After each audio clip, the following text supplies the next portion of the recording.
Joyeux Noël! J'espère que vous passez une merveilleuse journée, que vous passez du beau temps au pied d'un sapin illuminé, entouré de ceux qui vous sont chers. Je souhaite que cette journée vous soit agréable, belle, apaisante, légère, exempte de doutes et d'incertitudes. Et en cette belle matinée de Noël, donc, je vous fais cadeau d'une chronique on ne peut plus thématique. Je traite aujourd'hui du recueil de nouvelles de Noël très justement baptisé Joyeux Noël. Ce recueil de textes est divisé en 3 parties, renfermant chacune nouvelles et poèmes. Commençons donc sans plus tarder.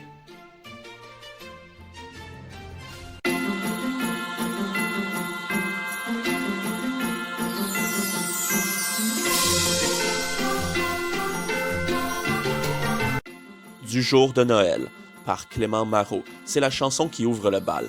Cette chanson, tout en vers, est jolie, et elle peut aisément être apprise pour être chantonnée par la suite. S'ensuit la première nouvelle de ce recueil, Un arbre de Noël, par Charles Dickens. Ce conte est une belle démonstration de l'imagination qui opère sans limite et qui fleurit merveilleusement lorsque nourrie par l'esprit pur de Noël. Si cette histoire m'ennuyait quelque peu en ses premières pages, ayant vite compris ce qu'elle essayait de faire et trouvant qu'elle étirait un peu trop la sauce, elle m'a convaincu par la suite de la beauté, certes simple mais bien pensée, de son concept et de son message. La troisième histoire de ce recueil est de loin le meilleur segment de ce premier tiers du livre. Il s'agit de la nouvelle Les Fées, écrite par Sylvain Tesson. Elle se déroule le soir de Noël. 10 convives sont attablés et ça se raconte des histoires sur les fées qui auraient été aperçues à différents moments dans la région. Parmi eux, il y a Pierre, sceptique jusqu'à la moelle. Pierre est catégorique. Pour lui, toutes ces histoires ne sont rien d'autre qu'un tas de foutaises. Il faut dire que la soirée lui réserve toute une surprise. J'ai beaucoup aimé cette nouvelle, bien plus narrative que la précédente, à mon sens. Elle m'a beaucoup plu par la fluidité de son récit qui fait rêver. Certes, son concept peut se greffer à n'importe quelle autre fête, comme à aucune d'entre elles, soit dit en passant. Son histoire fantastique, féerique, demeure toutefois très divertissante, belle, elle fait rêver et elle se mérite la lecture. Je vous la recommande. Si vous avez des enfants, vous pouvez d'ailleurs la leur raconter. Ils risquent d'aimer, comme celle de Charles Dickens, mais surtout celle-ci. C'est un coup de cœur pour moi. Poursuivons dans notre balade parmi les bribes des célébrations de cette merveilleuse fête.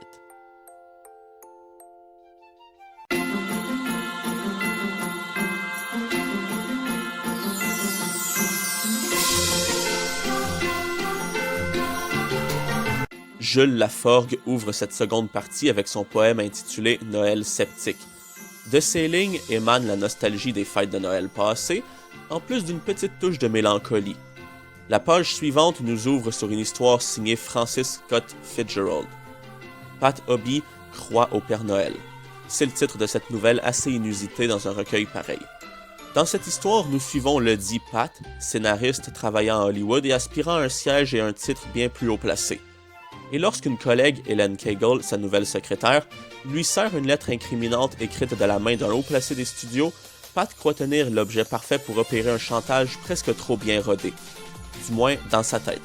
Il s'imagine déjà à la tête d'une boîte de production, presque ayant pris la place de son supérieur, Harry Godorf, et en plus, il se voit marié à Helen Cagle. Ses désirs sont si hauts pour un plan si fou qu'espérer que tout se passe comme désiré reviendrait presque à croire au Père Noël. Mais, on ne sait jamais. Cette nouvelle de Fitzgerald est très bonne. Sérieusement, elle m'a beaucoup plu. C'est la moins noëlesque du recueil jusqu'à maintenant, autant dans son ambiance que dans ses mentions de tout ce qui a trait à la fête de Noël, mais elle n'en demeure pas moins captivante. Ici, la présence de Noël est vite mentionnée, une fois seulement, et la présence du Père Noël est bien plus métaphorique qu'autre chose. Dans cette nouvelle, on sent l'arrivisme des personnages, surtout de Pat, qui nous apparaît initialement comme un bon gaillard, mais qui s'avéra capable d'user d'une vieille lettre à voix, plus ou moins, un meurtre pour gravir les échelons. Et très franchement, ce que ce texte a de Noël, c'est vraiment le titre, qui n'est pas choisi au hasard. Je dirais même qu'il prend tout son sens dès les 2 dernières pages. Mais pour ça, c'est à vous de le lire, et vous verrez. Le texte suivant en est un de Anton Tchekhov, et il s'intitule « À Noël ». Cette nouvelle raconte l'histoire de parents qui cherchent à composer une lettre pour l'envoyer à leur fille dont ils n'ont plus de nouvelles, partie avec son mari. La courte nouvelle est divisée en 2 parties, qui ont chacune une ambiance différente. La première partie, pour pas dire qu'elle est confuse, mais on ressent l'état d'esprit assez mêlé dans lequel ces vieux sont englués concernant leur fille. Et la seconde partie semble plus rigide, plus froide, plus convaincue et à la fois plus navrée. Et elle est assez tragique, je trouve. Encore une fois, c'est une nouvelle qui n'a de Noël qu'une brève mention. Elle est encore moins connexe à cette fête que la précédente, pour tout vous dire. Mais elle est très bonne, même si sa place dans ce recueil n'est expliquée que par le fait que la lettre est écrite durant cette période, ça reste assez sobre et l'histoire pourrait se dérouler n'importe quand. L'histoire pourrait se dérouler à n'importe quel autre instant, ça n'en changerait absolument rien du contenu. L'histoire ne dépend pas de ça, mais cette nouvelle reste très bonne. La suivante et dernière de cette seconde partie s'intitule Conte de Noël. Elle est écrite par Marcel Aimé. Cette histoire prend place dans l'armée, soulignant l'arrivée remarquée d'une belle grande blonde à la beauté d'Aphrodite. Ce conte apporte un vent de féerie des fêtes sur ce recueil. Ça fait bien plaisir. Des thèmes tels que l'empathie et le romantique imprègnent cette nouvelle. D'ailleurs, cette nouvelle figure à merveille dans cette partie du recueil, intitulée, je vous le rappelle, C'est Noël tout de même. Vous verrez pourquoi en la lisant. Sur ce, tournons la page et embarquons dans cette troisième et dernière partie de ce recueil intitulé Un souvenir de Noël. Allons-y.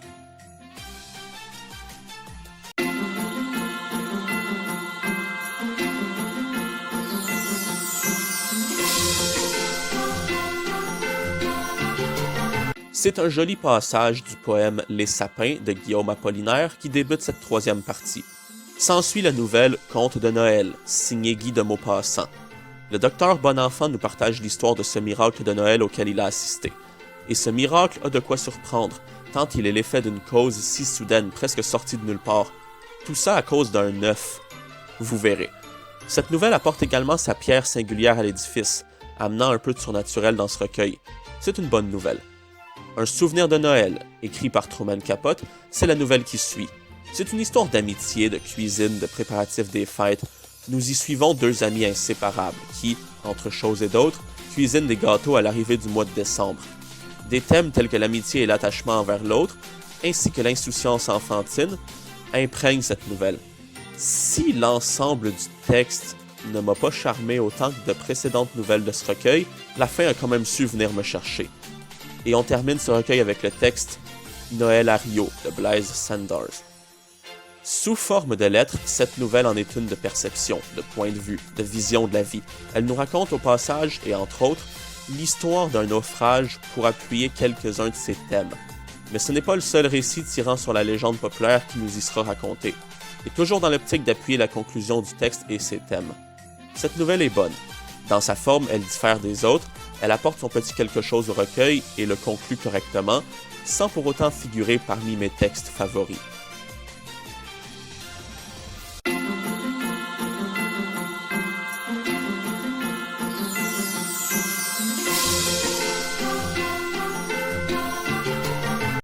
Somme toute, ce recueil fut assez plaisant à lire.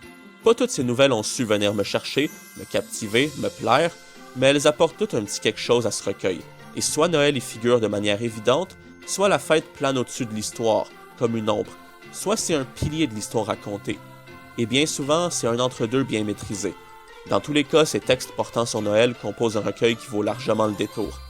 Évidemment, il vaut mieux lire ce recueil en plein mois de décembre, lorsque les rues sont couvertes de tapis blancs, bien que certaines nouvelles, telles que Pat Hobby croit au Père Noël, ou encore Noël à Rio, évoquent si faiblement cette fête, ne font pas cadrer leur histoire dans un décor festif de Noël, qu'elles en viennent à pouvoir être lues à peu près n'importe quand dans l'année. Je dis bien à peu près. Pour conclure cette vidéo, j'aimerais vous nommer mes 4 segments favoris de ce recueil. Ce sont toutes des nouvelles. Et puis c'est pas un classement exhaustif. Je suis pas très poème pour être franc, donc ceci explique cela. Et puis les nouvelles prédominent dans ce recueil. Il y a Les Fées de Sylvain Tesson, pour cette ambiance singulière, cette histoire captivante et cet apport féerique bien dosé. Ensuite, il y a Pat Hobby croit au Père Noël par Francis Scott Fitzgerald, pour son histoire de chantage vicieux, son cadre unique dans ce recueil et sa capacité à saisir le lecteur et à le captiver. Et puis, il y a À Noël de Anton Tchekhov, pour tout cet aspect triste, cette tragédie familiale, personnelle, intime et invisible. Enfin, il y a Conte de Noël par Marcel Aimé, pour son décor également unique dans ce recueil, sans parler de son côté fantastique ainsi que de ses jolis thèmes. Ce sont les 4 nouvelles de ce recueil que je vous recommande le plus. Mais en somme, ce recueil se mérite amplement la lecture. Pour ce que c'est et pour ce qui coûte, vous ne pouvez pas vous tromper. Ce petit livre est idéal pour les fêtes de Noël. Fait courir aux librairies les plus près de chez vous dès demain, quand les magasins rouvriront, pour vous le procurer pour ce Noël 2023. Ouais. C'est ça qu'on appelle être en retard et à l'heure exacte, et ce, simultanément? Bref. J'espère tout de même que cette petite chronique spéciale Noël, en plus des 2 précédentes qui se voulaient effleurer le thème pour faire languir jusqu'au 25, vous aura plu. Sur ce, je vous souhaite un joyeux Noël et je vous dis à la prochaine pour une toute nouvelle chronique. Allez, salut!